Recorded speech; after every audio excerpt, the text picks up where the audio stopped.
Next up, we got, when was Cristiano Ronaldo in his prime? Now, it's been a little minute since I did a Ronaldo video. I'm sorry for that, y'all. It was the American football, playoffs and stuff like that, But we're back. All right, now if y'all want more Ronaldo videos, hit that like button, hit that subscribe button. Also, too, you can comment down what Ronaldo videos you want me to react to. I'm doing all of them. All right, this is literally a requested video, and now I'm doing it. It can be that easy. All right.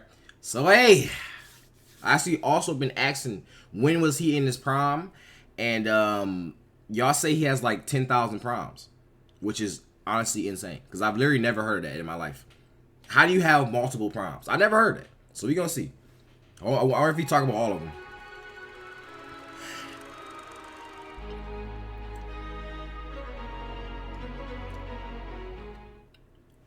A heartbreaking World Cup exit, public fallout with Manchester United, and step down to the Saudi Pro League. Cristiano Ronaldo's past few months are very much the lowlights of a storied career. Oh yeah, because I think this is 11 months ago, so I think this might have been what the last video we watched. The world of Ronaldo's past few months are very much the lowlights of a storied career that the world of football will never forget.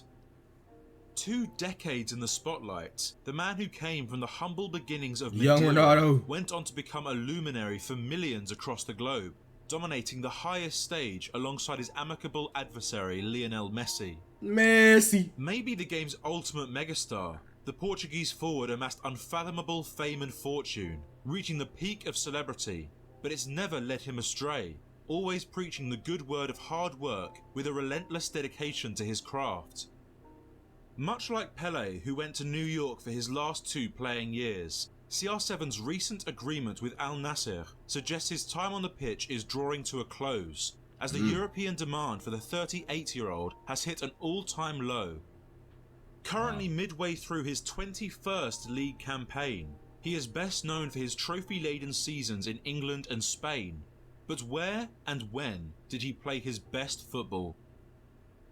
Breaking into Sporting Lisbon's first team in 2002, the teen was a substitute for most of his debut year, but always showed glimpses of daring brilliance down the left flank, particularly in the summer of the following year when they met Manchester United for a meaningless friendly. The English champions were stunned by the tricky, pacey and direct youngster who saw this as a chance to impress, which he did, catching the eye of Sir Alex Ferguson, who went on to drop over £12 million for the services of a hugely exciting player. Wow. Having only been a pro for a year, the 18-year-old was flown to the north of England as the fresh prospect of a European juggernaut. And after so he 18 already got a $12 million contract. Okay, that's debut, crazy. The hype built. Yet it became clear that in order to fulfill his rich potential... Let me know in the comments, when Ronaldo first came in the league, did he have all the hype around him? I know he's saying, I guess he did, because he got a $12 million contract, so I guess he kind of did. I don't know what's the average salary, though, for somebody who's young. You know what I mean? So when he was young, did he have all the hype around him, and then, he just went up? He was still, he proved this, he had all the hype going into the league, then he proved himself while in the league, you know what I'm saying, and he just been a go ever since. Or did he, was kind of unknown, and then he might have did a viral clip or something, you know what I'm saying, maybe probably broke somebody's ankles or something like that, and then now everybody know him. I don't know, but I think, and then what's the normal salary though? Clear that in order to fulfill his rich potential and thrive in the Premier League, certain aspects of his game had to evolve. 6 goals in his first year, while used half the time from off the bench, was a strong start. However, criticism came his way for the use of elaborate and unnecessary skills, which was less accepted in that era of English football. Dang! Still, the season ended well for the starlet, heading the opener into Millwall's net en route to his first piece of British silverware, the 2004 FA Cup, giving Ronaldo a taste of what he could achieve at United. Signs of development were seen in the latter half of his second year, bagging 8 goals between January and May, with particularly impressive showings against Newcastle in the Cup and Arsenal's Invincibles. Still deployed out wide, he was a traditional winger, using his lightning pace and agility to spin fullbacks, but enjoyed dropping... using his lightning pace and Yo! ability to spin the full. Oh my god. No. Does he even have... He can't even make no kids no more. It's over. It's over. It's over. It's over. Enjoyed dropping deeper to receive the ball and carry it forward, helping the team move more fluidly in the attack. With Ruud van Nistelrooy as the target man, both he and a fresh-faced Wayne Rooney were expected to provide for the number 10, and Ronaldo was an accurate crosser on either foot, racking up 7 assists across the months, though consistency was the prominent issue. Teammates such as Gary Neville have described Cristiano as talented but frustrating during his initial years in Manchester, and despite improving, he would occasionally play selfishly and showboat, which famously annoyed the Dutch marksman. Though he had again performed well throughout. Oh, okay. Oh, nice. In 05-06, a handful of incidents hinted that he Ronaldo. In 05-06, was this supposed to be a tackle? A sliding tackle? throughout. Also, too, I've been playing FIFA. You know what I'm saying? Which I wish I wish I would have played earlier. Cause now I can learn like certain terms and you know what I'm saying, I can learn the game easier while playing the game. You know what I'm saying? So now I know this is a sliding tackle.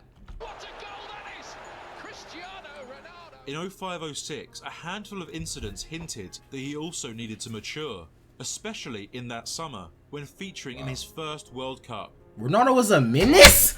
Ronaldo was a menace? I didn't know this. I'm glad I'm watching this video. It's no way, bro. In 05-06, a handful of incidents hinted that he also needed to mature. I didn't even peep. He put a middle finger up. Yo, Ronaldo was a little bad motherfucker. Ronaldo. In I never 05-06, think this was you. Incidents hinted that he also needed to mature. He spit in the crowd, bro. A handful of incidents. Bro, all the clips was so fast. Now that I'm trying to replay the other clip, now I'm seeing the other ones. Hinted he spit in the crowd, middle finger. Also needed to mature. Bro, that right there, nah, bro. You damn near can't even come back from that, bro.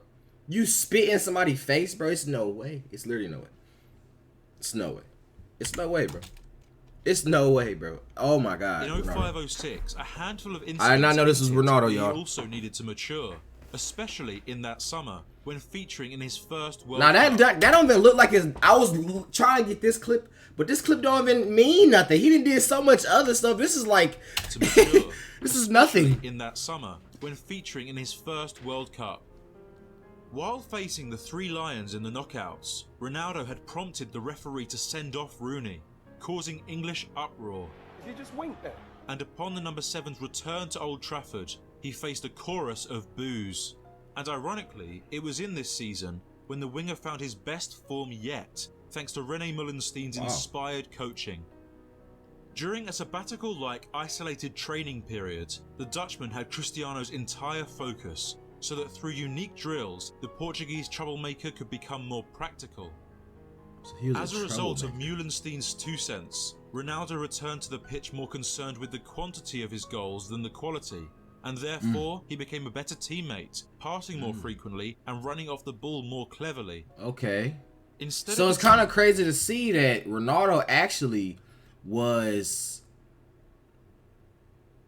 going through hard times or hard troubles. You would think like, oh, like, cause obviously I would think, you know what I'm saying, because I didn't know about his story, so I'm just sitting here thinking like, oh yeah, Ronaldo, you know what I'm saying, he probably would just sweep his whole career. He probably just came and been sweet his whole career. You feel me? Like, it was never like no down point in his career until maybe now where he battling the higher ups and you know what I'm saying, stuff like that. But as of back in the day though, it seemed like he had to grow, and that's how it shows that he's a human.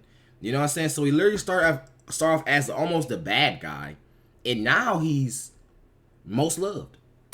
A ridiculous long shot crazy. Or unlikely slaloming run, CR7 looked to get in the box for the assured finish, and thus he achieved his best stats so far, converting over 20 across all competitions, including 3 consecutive league braces, with 14 assists as well to boast. Something had changed after the summer. He seemed more determined to win and would quite often step up in the important matches, winning his first 2 League Player of the Month awards back-to-back at the end of 2006 as Manchester United reclaimed the top spot. European success remained elusive, yet after 4 years in England, the improved trickster was able to get his hands on the coveted Premier League title. And having proved pivotal for the Reds as their top scorer, Ronaldo picked up 8 individual awards for his efforts across the year. What was also clear by this time was Ronaldo's physical development.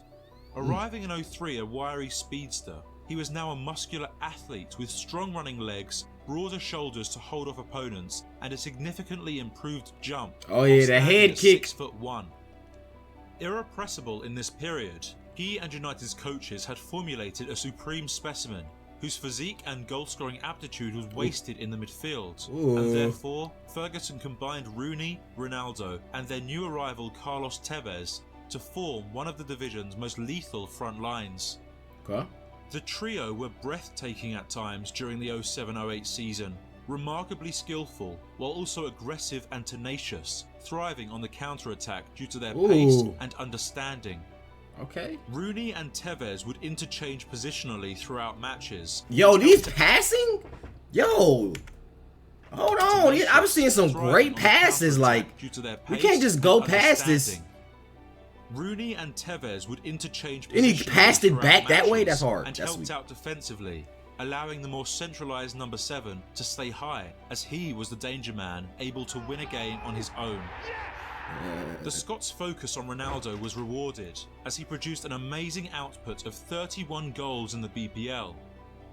Able to score every type of goal, his training ground practice had made him a set-piece specialist who was reliable from penalties and capable of dropping jaws when standing over a free kick.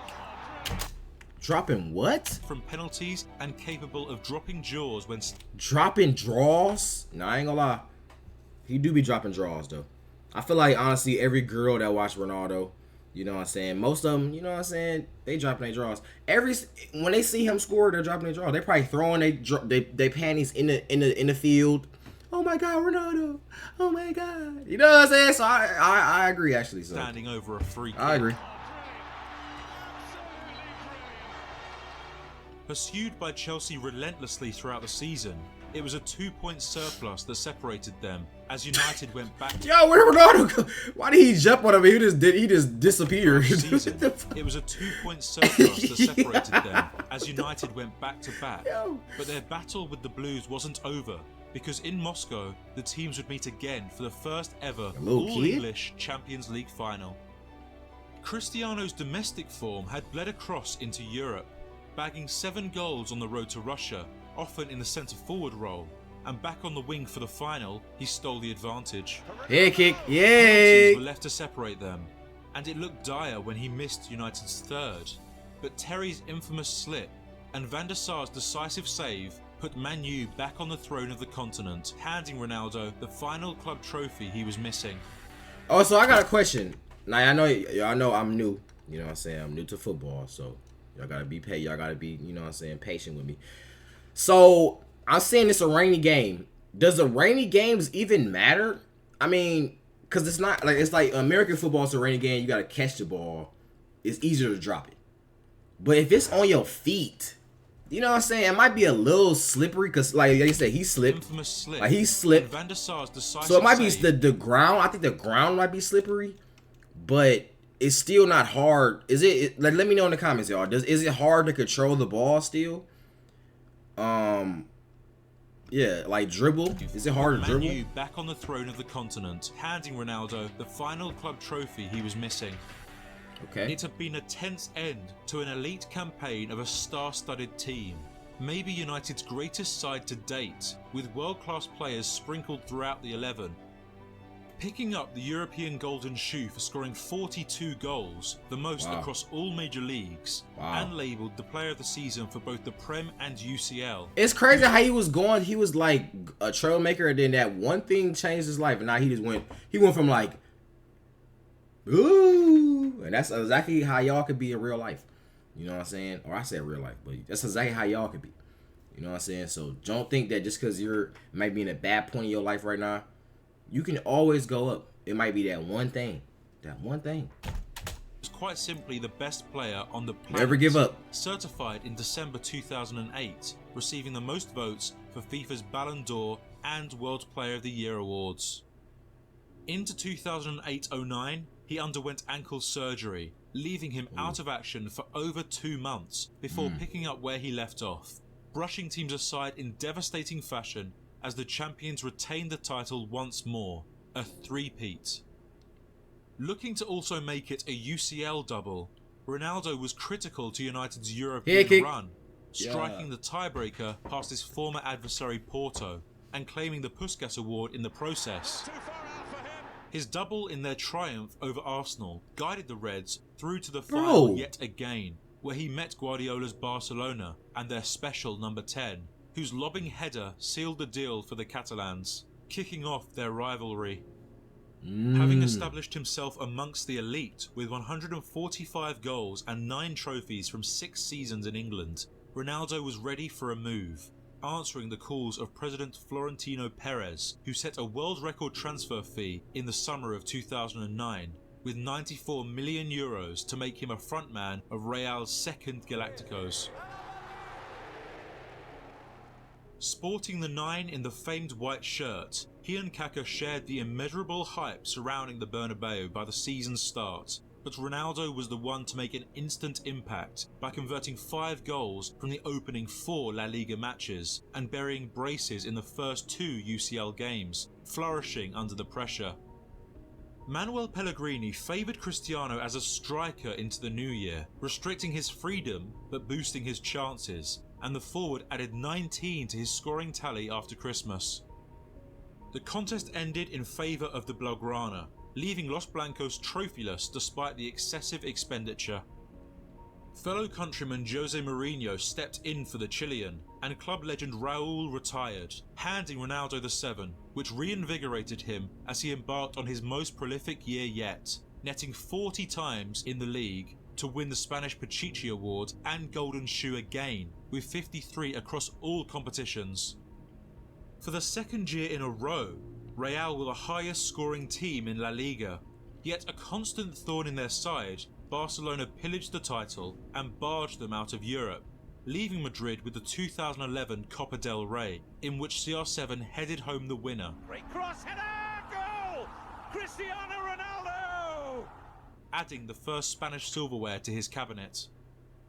11-12 saw the end to Barca's reign in what the media dubbed the League of the Records, as Real scored 121 goals in the 9 months and broke the 100 points barrier to secure their 32nd La Liga title. And as for CR7, his 60 goals that year helped him break Puskas' record as the fastest player in the club's history to reach a century of goals for Los Blancos. Here's Ronaldo! Oh my goodness! The team under Jose ideally suited him, with the emphasis on attacking at speed, and, especially on the counter, the 27-year-old was hugely effective.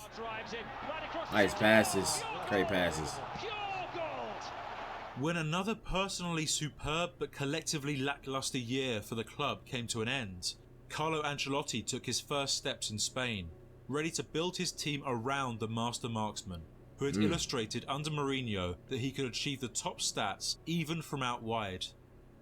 The Italian gave him this freedom on the left side in a 4-3-3 formation, while Karim Benzema and €100 million new boy Gareth Bale took up the central and right roles respectively, completing what the media called BBC, Benzema, Bale, Cristiano.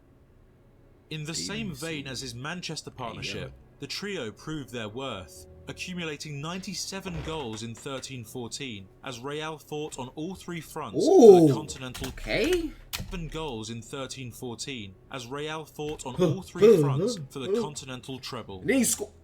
Determined to get his hands on the big ears yet again, Ronaldo amassed an outstanding record tally of 17 UCL goals from 11 games that campaign, including a penalty versus Atleti in the all-Spanish final, which ended 4-1 after extra time, making Real Madrid the first side to ever win 10 European Cups, La Decima. Wow. After Messi's 4-year run, Ronaldo reclaimed the Ballon d'Or for 2013, ending the year with 69 goals in 59 appearances, before getting it again the ensuing year midway through the 14-15 season, by the end of which he had again eclipsed himself, 48 goals from 35 league games, setting a new personal best of 61 goals in all that year. Oh, that's wonderful. As Ronaldo entered his 30s, he adapted his style and became less of a runner, averaging fewer kilometres travelled per game as a way of preserving himself while ageing. Wow. Less that's involved crazy. in the build-up, he was left to do what he does best, score goals, gradually moving inwards from the wing and higher up the pitch, often their most advanced man. Averaging a goal a game in this 3-year period, the number 7 was part of a legendary outfit, who became the first and only team of the Champions League era to win 3 titles in a row, 2016, 2017 and 2018. Wait, what did he say? Hold on, a little bit. Who became the first and only team of the Champions League era to win 3 titles in a row, 2016, 2017 and 2018. Wow. The first to ever appear on the score sheet in 3 separate finals, Ronaldo became the all-time top scorer in the UCL and overtook Jimmy Greaves as the most prolific in the top 5 European leagues. Spending 6 straight seasons at the peak of the Champions League scoring charts, he also lifted his 4th and 5th Golden Balls back-to-back, equaling Messi's total. In 8 dream-worthy seasons at the Bernabeu, Ronaldo had won La Liga twice, the Copa del Rey and Super Cup a couple of times each, the Club World Cup 3 times, and the Champions League on no less than 4 occasions. In one of the world's most competitive divisions, he achieved a positive goal-to-game ratio, winning 3 Pichichis and Golden Shoes each to establish himself as one of the very best to ever play the game. Accomplishing quite literally everything with Real, it was time to move on, venturing into a new country as the most expensive ever transfer to an Italian team, putting pen to paper for Juventus, Serie A's most successful club. Okay. Desperate for the big ears, the serial winners had lost 3 finals since last victorious in '96, and the addition of Ronaldo was Andrea Agnelli's ambitious effort to return the cup to Turin. The Portuguese attacker played in a variety of roles under Allegri throughout his debut year, dividing his time between the number 9 role that he'd taken up since 2017 and his original spot on the left of the front 3. Allotted the prerogative to drop deep, go wide or switch sides in game, Cristiano adjusted well, producing game-winning goals across the months to shine for the bianconeri as they continued domestic dominance with an 8th consecutive scudetto. With 21 Serie A goals, he was Juve's leading scorer, and despite adding another 6 to his absurd Champions League tally, included in which was an exceptional hat-trick to narrowly overcome Atletico, the Italians fell short, dropping out to an admirable but beatable young Ajax side. Dang. Unfortunately, this summarises the winger's stint in the black and white. Successful, but not in the way intended. Awarded the Capocannoniere for stacking up over 30 goals in the following 2 campaigns, some of which were expectedly outstanding, his time in Turin was marred by the European shortcomings, slipping up in 2020 to Lyon, a game in which he scored, and to Porto in the next campaign, for which he undeservedly bore the brunt of the blame. The truth is that Juve were unable to recruit wisely around their marquee man, steadily declining from 2018 to 2021 when they ultimately conceded the Scudetto under Pirlo, a first-time manager. Approaching his mid-30s, he slotted away over 100 goals in 3 years for Juventus and was far from a disaster, but nonetheless was billed as a flop by many, and after flirting with a move to their sky blue enemies, he made a romantic return to Manchester United in the summer of 2021. His homecoming was widely publicised, with shirt sales inside the first day breaking the record, and things couldn't have started better, putting a pair past Newcastle on his second debut and saving the team on multiple occasions in the Champions League to escape a tough group. Former teammate Ole Gunnar Solskjaer was dismissed as manager mid-season to be replaced by Ralf Rangnick as interim, and reportedly, relations between the German sporting director and Ronaldo quickly turned fractious, causing the number 7's drop in form. Enduring a 2-month dry spell, the 37-year-old bounced back and concluded the campaign well with 9 goals from his final 7 appearances, taking his tally to 24 in all, the most for the struggling club in 21-22. Oh, that's nice. Nevertheless, he and the club faced major criticism for finishing 6th in the Prem and going trophyless for a 5th year in a row. Ronaldo's first time doing so in over a decade. After much anticipation, Erik ten Hag was appointed, and believing Ronaldo wasn't the right man for his system, the Dutchman benched him for most of the domestic games as the season got underway. Dang. Wanting to leave Old Trafford permanently, he struggled to secure a move away due to expensive wage demands, and chose to vent his frustrations in mid-November to Piers Morgan. The interview went mega viral, and United terminated his contract within a week, granting his wish just a few days into the 2022 Dang, that was not playing, bro. He said what? To Piers Morgan. The interview went mega viral, and United terminated Oh wait, hold on. to Piers Morgan. The interview I don't respect Eric. No empathy for my sick girl. You made me black sheep. Okay, yeah. So this is now. So I don't know. Is this? Anyways, okay. So that's crazy. I ain't gonna lie. It's kind of crazy. Wait, what is that? Crystal says he's feel betrayed by Manchester United. Is an emissary TV interview with Piers Morgan, a superstar football player, writes, accuses the club of lack of empathy after his baby girl fell ill earlier this year. He believes he is being forced out and say he has no respect for boss Eric. To his fury, Ronaldo claims he has been made the black sheep who gets blamed for all United's failings.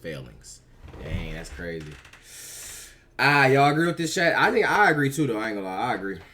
I agree. Let me know in the comments if y'all agree with this. Because we just watched the video of how, this point in his career, everybody was just out to get him. And that's what I'm talking about, the higher elites. This is what it was. You know what I'm saying? So went mega viral, and United terminated his contract within a week, granting his wish just a few days into the 2022 Qatar World Cup. A month after their shock quarter-final exit to Morocco, Ronaldo's agreement with Al-Nassr makes his salary the biggest ever in football history, pocketing €200 million annually from the deal. Dang. The so-called prime of CR7 is debatable, as he spent over 15 years world-class, registering a magnificent output almost every year from 2006 to 2021, but statistically peaked in Real Madrid when more of an out-and-out forward. However, numbers alone do not define a player like Ronaldo. How I see it, the Portuguese virtuoso had different types of primes across his amazing career. The dribbling prime was seen between 2003 and 06, the early Manchester years, when a pure winger who wanted to beat a man with street skills and wasn't relied on for goals, still needing to learn the ropes of the Premier League.